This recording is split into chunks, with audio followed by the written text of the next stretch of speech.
오늘 말씀 본문은 사사기 14장 1절에서 4절입니다. 삼손이 딥나에 내려가서 거기서 블레셋 사람의 딸들 중에서 한 여자를 보고 올라와서 자기 부모에게 말하여 이르되 내가 딥나에서 블레셋 사람의 딸들 중에서 한 여자를 보았사오니 이제 그를 맞이하여 내 아내로 삼게 하소서 하매 그의 부모가 그에게 이르되 내 형제들의 딸들 중에나 내 백성 중에 어찌 여자가 없어서 내가 할례받지 아니한 블레셋 사람에게 가서 아내를 맞으려 하느냐 하니 삼손이 그의 아버지에게 이르되 내가 그 여자를 좋아하오니 나를 위하여 그 여자를 데려오소서 하니라.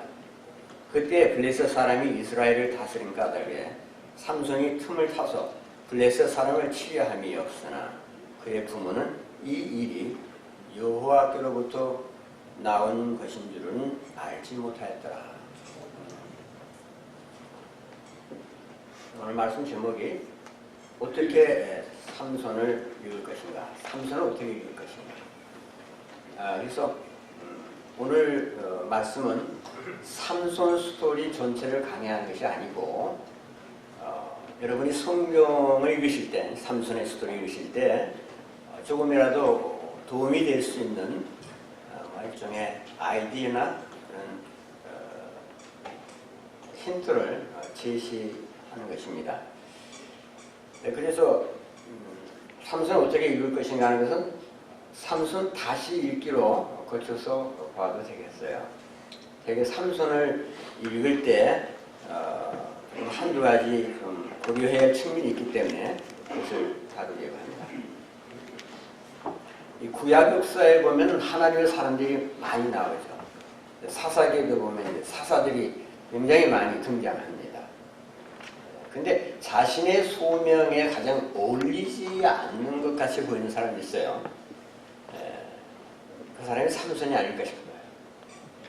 왜냐면 삼손이 굉장히 방탕한 사람이었죠. 그래서 아이고 저런 사람도 어떻게 살아가 되나 그런 의구심을 일으키죠. 납득이 잘 가지 않아요. 그래서 삼손을 어떻게 읽을 것인가 하는 것이 우리들의 중요한 과제가 됩니다. 우리는 삼손의 스토리를 좀 너무 낭만적으로 읽거나 혹은 무슨 뭐 영담 읽듯이 읽어서는 안 되겠어요. 옛날에 삼손과 들릴라라는 영화가 있었죠. 보면 뭐 그 제목이 시사하듯이 그냥 힘이 센 장수와 아름다운 이방의 연사에 일어난 로맨스를 막 극화시킨 거죠. 그래서 비극적인 사랑의 이야기로서 끝납니다. 우리는 너무 지나치게 삼손의 스토리를 도덕적인 측면에서 읽지 않도록 주의할 필요가 있어요. 최근에 제가 우리 한국교회도 잘 알려져 있는 미국의 한 유명한 목사님의 설교를 들었어요. 마침 삼손에 대해서 설교하시더라고요. 그 내용은 어떤 거냐 그러면 이 삼손이라는 사람은 여자들을 찾아다녔다. 내기, 도박성 게임을 좋아했다. 그리고 아주 성격이 과격하고 복수심이 강하였다. 그래서 하나님으로부터 큰 은사를 받았지만은 자신의 그 과도한 정욕을 절제하지 못하고 수치와 비극의 주인공으로 이제 생을 마감했다. 그러니 우리는 그런 본을 받아서는 안 된다 하는 것이었어요. 근데 이제 이 삼손의 스토리에서 이런 윤리적인 교훈들은 2차적입니다. 물론 뭐 삼손의 그릇된 처신에서 우리들이 교훈을 많이 받을 수 있겠죠. 그렇지만 만약 우리가 삼손의 그 비도덕적인 측면들을 부각해서 삼손을 본다고 하면 어떤 결론이 나오겠어요? 삼손은 실패자다 그렇게 보였죠. 삼손 뭐 성공적인 하나님의 사람이었다고 생각하세요? 맨 나쁜 짓 하고 도덕적으로 아주 억셉트 될 수 없는 그런 짓 하고 있지 않았어요. 삼손은 자기가 그러면 날 때부터 하나님께 바쳐진 사람이었어요. 그럼 율법에 같으면 시체를 만져서도 안 되고 이방인과 결혼해서 안 되고 그런 사람인데 그 시체 사자 죽여가지고 그죠? 거기서 나는 꿀을 이렇게 먹고 했어요. 또 뭐 들릴라하고의 관계는 잘 아시죠. 그래서 우리가 던질 핵심은 뭐냐면 그러면은 삼손은 과연 실패자였느냐? 실패자가 아닌 다른 모습을 우리가 찾을 수 있을까? 우리 사람들의 눈으로 보면 삼손은 그렇게 훌륭한 인물이 아니잖아요. 중요한 것은 사람의 평가가 아니고 하나님께서 어떻게 평가하시냐. 하나님께서 삼손을 어떻게 평가하셨을까요? 다행히도 성경에는 하나님께서 삼손을 평가한 대목이 나옵니다. 그래서 이렇게 굉장히 좋은 참고가 되거든요. 여러분 히브리서 11장 잘 아시죠? 거기 보면은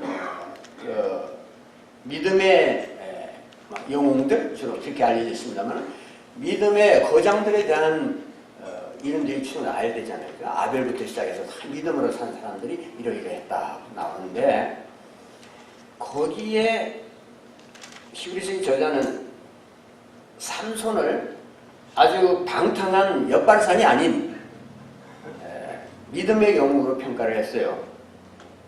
이거 굉장히 놀라운 일이에요. 11장 32절에 이렇게 나오거든요.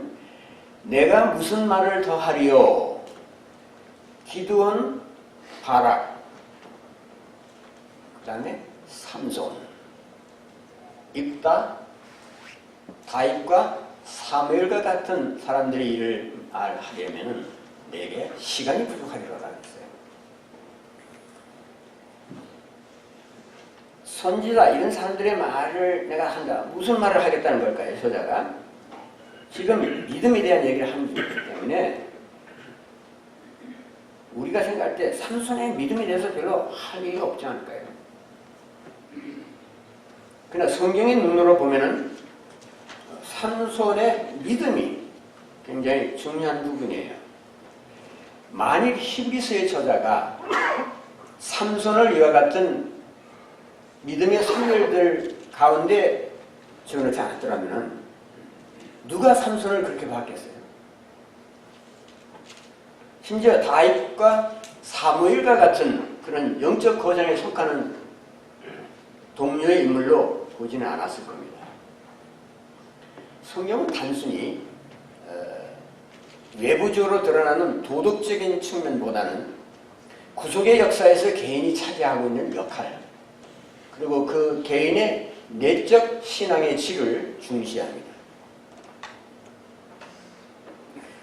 삼손의 스토리에서 만약 도덕적인 측면에 초점을 잡으면 별로 얻을 것이 없어요.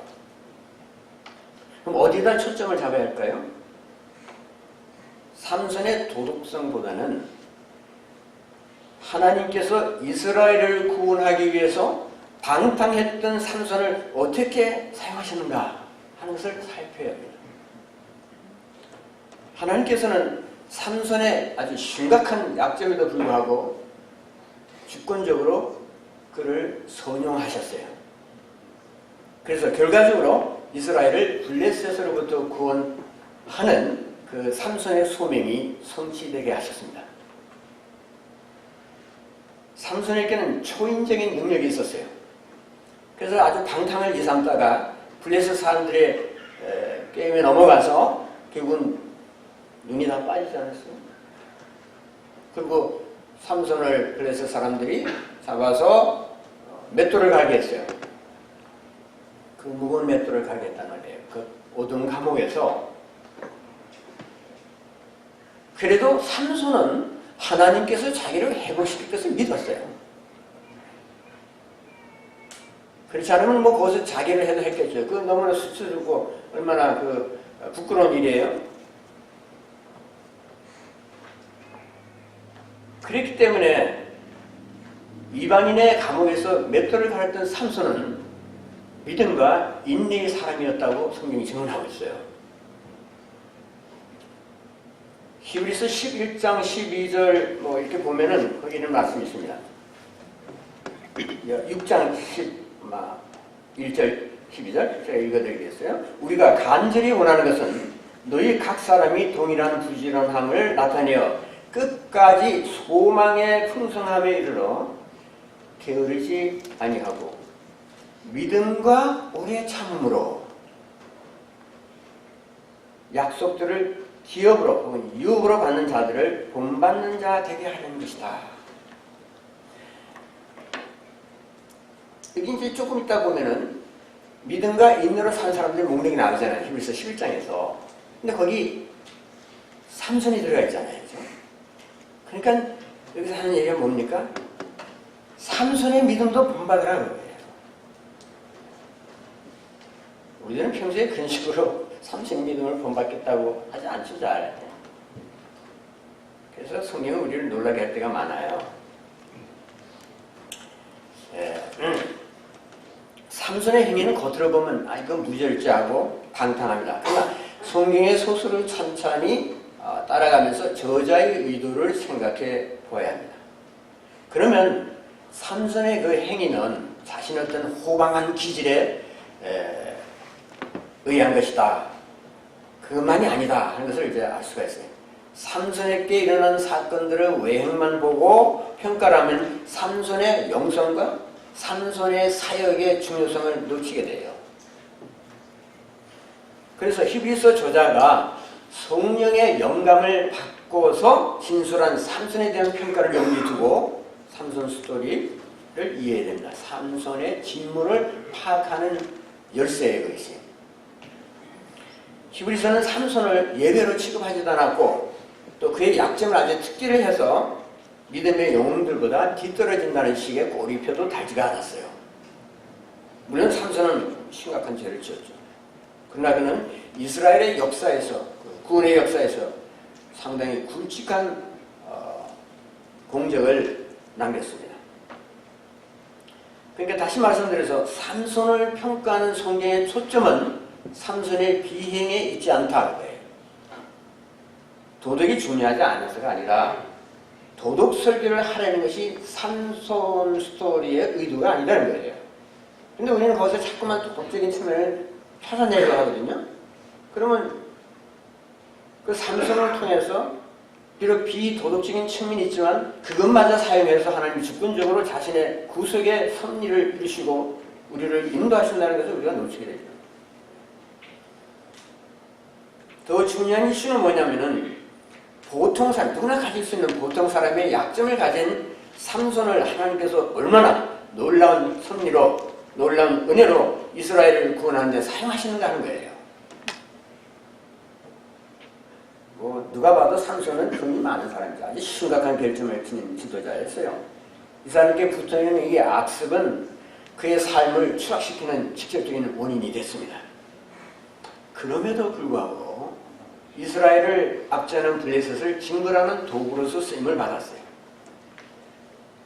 그러니까 삼손은 우리에게 어떤 도덕적인 교훈 몇 가지를 남겨주는 인물이 아니라는 거죠.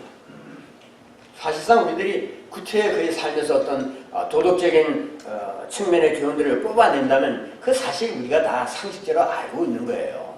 뭐 방탕하고 절제하지 않으면 어떤 결과가 온다는 건 모르는 사람 누가 있겠어요.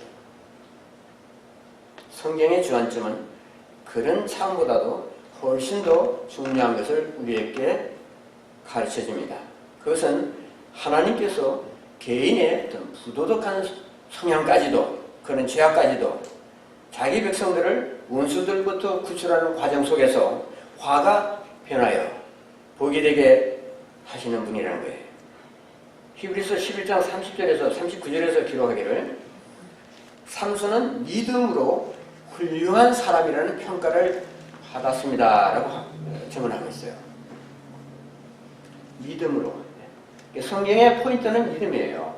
근데 우리의 포인트는 뭐냐면 그런 나쁜 죄들이죠.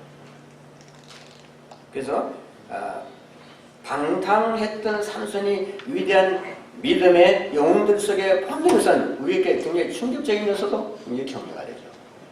왜요? 우리 누구에게나 삼손의 기질이 있어요. 이러면 저러면으로 우리 나름대로. 그러나 우리의 약점과 저하에도 불구하고 하나님께서 우리를 은혜로 구원하신다는 사실을 성경 본문에 역사하고 있다는 말씀이에요. 그러니까 삼손은 우리가 은혜군 많이 그렇게 말하는데 삼손이야말로 은혜로 구원받은 자의 대표적인 신뢰라고 할 수 있어요. 삼손은 자기의 어떤 호방한 기질대로 살면서 동시에 자기가 받은 하나님의 소명을 성취한 인물이었습니다. 조금 구체적으로 삼손의 개인적인 행위에 감춰진 그의 소명이 어떻게 하나님의 뜻을 이루게 되는가 하는 것을 신뢰를 들어서 간단하게 말씀드리겠습니다. 삼손이 이제 딥나라는 블레셋 동도 내려가지 않았어요? 가가지고 보니까 여인 하나가 있는데 굉장히 아름답고 굉장히 마음에 들었던가 봐요. 그래서 저 여자가 내가 꼭 결혼을 해야겠다 하고 와서 이제 부모에게 그렇게 알리는데 그 14장 1절 2절에 보면 삼손이 그 여자가 결혼하기로 작정을 했다고 그랬어요. 마음을 굳게 먹은 거예요. 그래서 부모가 아니 이왕이면 우리 이스라엘 백성하고 해야지 왜 이방 여자하고 결혼을 하려고 그러냐. 그래도 절대로 받아들이지 않았어요. 왜냐하면 삼손은 이 일이 블레셋에 대한 하나님의 뜻을 성취하는 길이라는 것을 굳게 믿었기 때문에 양보할 수가 없었어요. 삼손이 고집을 꺾을 수가 없었습니다. 그래서 얼핏 보면 불효자의 처신 같았죠. 그러나 삼손은 이 일이 블레셋에 대한 하나님의 뜻이 성취되는 길이라는 것을 굳게 믿었기 때문에 그것을 절대로 그냥 포기할 수가 없었거든요. 그러한 믿음의 그런 증거가 뭐냐. 그거는 그 삼손이 부모에게 대답한 것과 그 대답한 다음에 나오는 구절에서 이것이 입증이 됩니다. 삼손이 그 아버지에게 이르되 내가 그 여자를 좋아하니 나를 위하여 그 여자를 데려오소서 하니라. 그 다음 4절에서 말하기를 그때 블레셋 사람이 이스라엘을 다스린 까닭에 삼손이 틈을 타서 블레셋 사람을 치함이었으나 그것이 그 의도란 말이에요. 결혼 의도가 아니고 그의 부모는 이 일이 여호와께로부터 나온 것인 줄 알지 못했다 그랬어요. 삼손이 할례받지 못한 블레셋 사람들의 딸과 결혼한 것은 전략적이었고 의도적이었고 계획적인 것이었다는 거예요. 이거 그냥 생각 없이 충동적으로 한 일이 아니라는 것입니다. 블레셋을 칠 구실을 만들기 위해서 이스라엘 백성의 관습이 아닌 이방인 여자를 아내로 맞이하려고 했어요.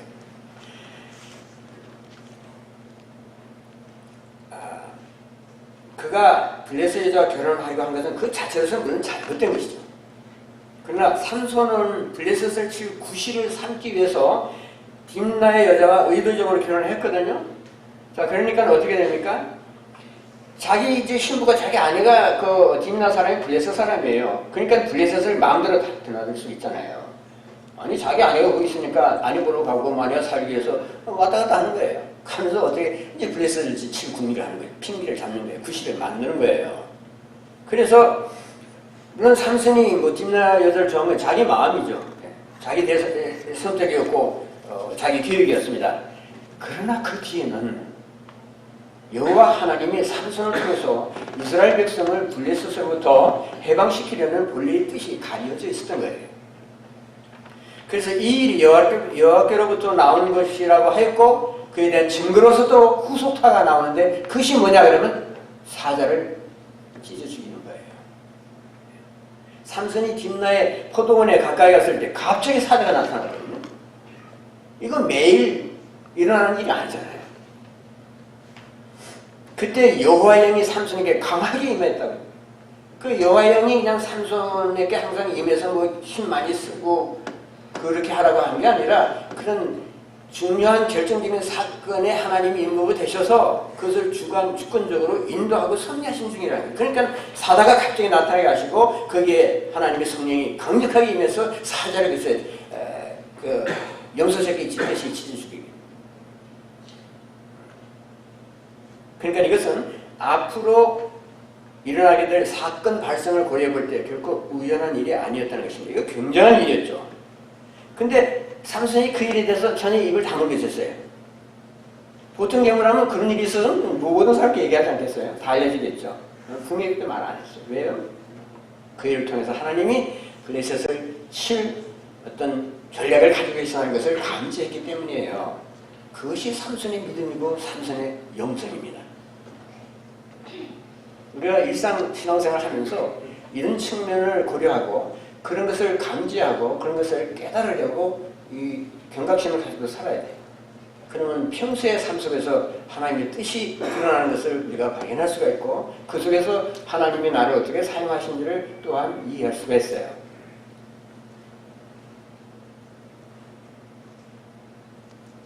여호와의 영은 삼손의 이야기에서 항상 강하게 이렇게 내려 덮치듯이 임하는데 그것은 여호와의 영이 삼손에게 내리는 그 시기와 장소는 하나님의 계획이 짜여지는 시점이에요. 하나님의 뜻과 관련된 사건이라는 것이죠. 그래서 삼손이 이제 성령의 능력으로 사제를 찢어 죽이고 그 후에 자기가 죽인 사자로부터 무엇을 얻었어요? 꿀을 얻었어요. 이것도 이게 범상한 이 비범한 일이잖아요. 그래서 그 꿀을 먹고 부모에게 갖다 줬죠. 그 부모는 그게 어디서 왔는지도 몰랐죠. 그러니까 이런 일련의 사건들을 보면 우연한 일처럼 보여요. 그렇지만 그 사건들이 전개되는 과정과 방식과 타이밍을 보면 하나님의 섭리가 그 뒤에서 그 배후에서 작용하고 있다는 사실을 감지할 수 있는 거예요. 사자를 죽이고 그 몸에서 얻은 꿀이 또 나중에 어떻게 되죠? 블레셋 사람들을 골탕 먹이는 수수께끼의 자료가 되잖아요. 삼손이 그들에게 이르되 먹는 자에게서 단 것이 나오고 강한 자에게서 단 것이 나왔느니라 하니라. 그들이 사흘이 되도록 수수께끼를 풀지 못하였더라. 또 다른 예를 간단하게 하나 더 들면 삼손이 이제 자기 아내를 보기 위해서 이제 또 가는 거예요. 그때 벌써 그 전에 어떤 사건으로 삼손이 막 화를 내고 가버려 했으니까 장인이 내 딸을 사랑하지 않나 보다. 뭐 그렇게 생각했다 그래 자기 말로는. 그래서 장인이 자기 그 아내를 갖다가 그 친구에게 줘버렸어. 그래서 삼손이 이제 노발대발 하는 거예요. 그래가지고 블레셋에 뭐 여우를 300마리나 잡아가지고 꼬리까지 2마리씩 붙여가지고 거기 회를 붙여서 불을 질러서 막 그냥 내쫓으니까 고깃밭으로 가서 그냥 완전 난장판이 되어버린 거예요. 그러니까 블레셋 사람들이 가만히 있겠어요? 유다에다가 진을 치고 공격하려고 했거든요. 그러니까 유다 사람들이 어떻게 했냐면 삼손을 밧줄로 묶어서 넘겨줬어요. 우리 동네 공략하지 마십시오. 삼손만 넘기시면 되지 않습니까? 그걸 좋다고 삼손 넘겨받았어요. 근데 삼손이 그냥 순순히 밧줄이 묶였어요. 그것도 의도적이라 이거죠. 계획적이 그것도. 하나님께서 삼손에게 주신 소명, 그러니까 블레셋으로부터 이스라엘을 구원하는 그 소명을 이루기 위한 하나의 전략으로 삼았던 것이죠. 그래서 하나님의 영이 자기에게 큰 능력을 주셔서 블레셋 사람들을 능히 이기게 하실 것이라는 것을 믿었어요. 삼손의 스토리는 인간의 자유와 하나님의 주권 사이의 관계에 대한 미묘한 상호작용을 예시해 줍니다. 하나님은 자기 백성들이 의식하지 못하는 사이에 모든 것이 합력하여 성이 되게 하십니다. 삼손의 어리석은 행위들을 통해서도 블레셋에 대한 계획을 찬찬히 이루어 나가셨어요. 여러분, 우리들도 마찬가지예요. 우리는 예수님 안에서 하나님의 자녀가 되도록 부르심을 받았어요. 그러면 그 소명이 이루어져야 하지 않겠어요? 근데 그 소명을 이루기 위해서 하나님께서 우리의 삶에 들어오셔서 역사하시는데 우리가 거의 관심이 없다면은 그러면 하나님의 뜻이 이루어지는 일에 우리가 전혀 도움이 안 되겠죠. 오히려 방해가 될 때가 많아요. 그래서 비록 하나님께서는 우리의 실수와 그릇된 행위들이 있음에도 불구하고 하나님은 우리 삶에서 굳고 좋은 것들을 다 모아서 그것이 합력하여 하나님께 선이 되게 하신다는 사실을 우리가 굳게 믿어야 됩니다. 그걸 굳게 믿는다면 말만 구절만 놓을 것이 아니라 실제로 하나님이 나의 삶을 통해서 내 교회를 통해서 우리들을 통해서 이루고자 하는 하나님의 소명이 있고 뜻이 있다. 거기에 대해서 내가 민감해야 된다는 거예요. 그래서 기도해야 되는 거 아니겠어요? 깨어있으라.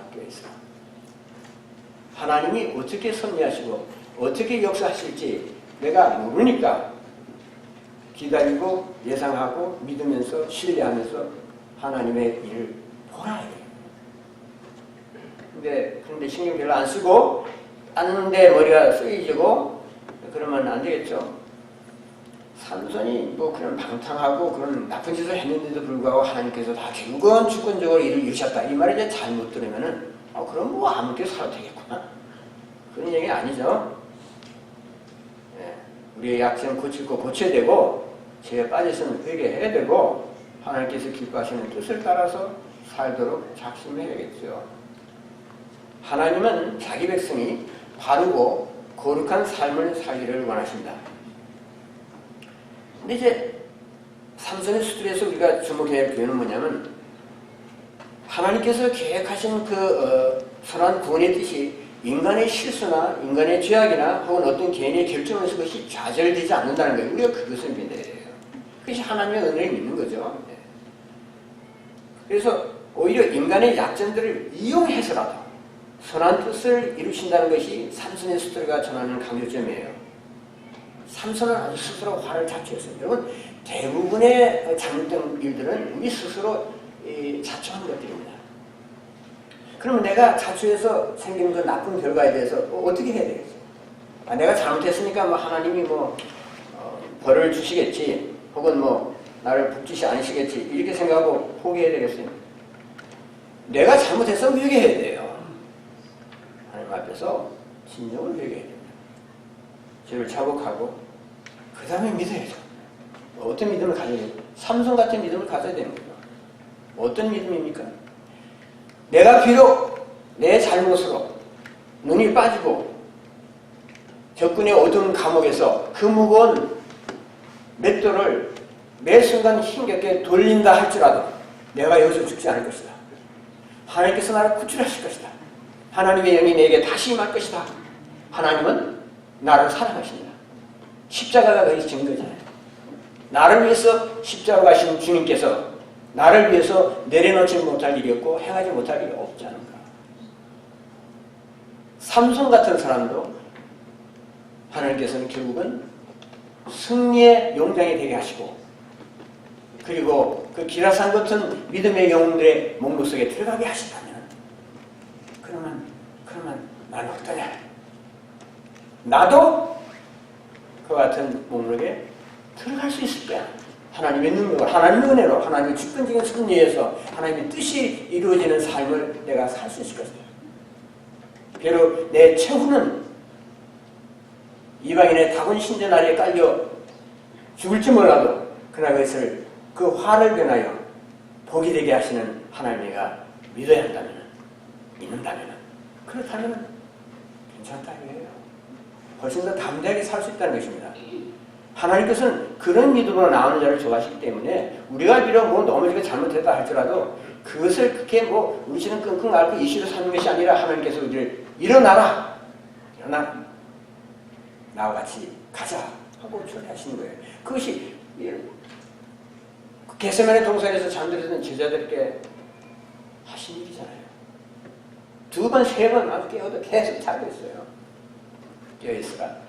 이런 제자 포기하겠다. 그게 아니라 이런 제자를 나는 이렇게 세워서 나의 참된 사도 삼을 것이다.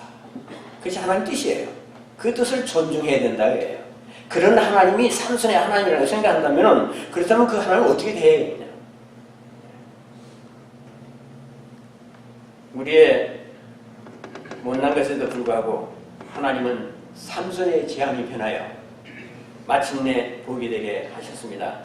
그렇다면 어떤 환경에서도 삼손의 하나님을 신뢰하며 살아야 할 것입니다.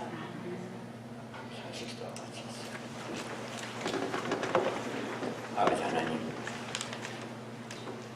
삼손의 하나님 되신 것을 감사합니다.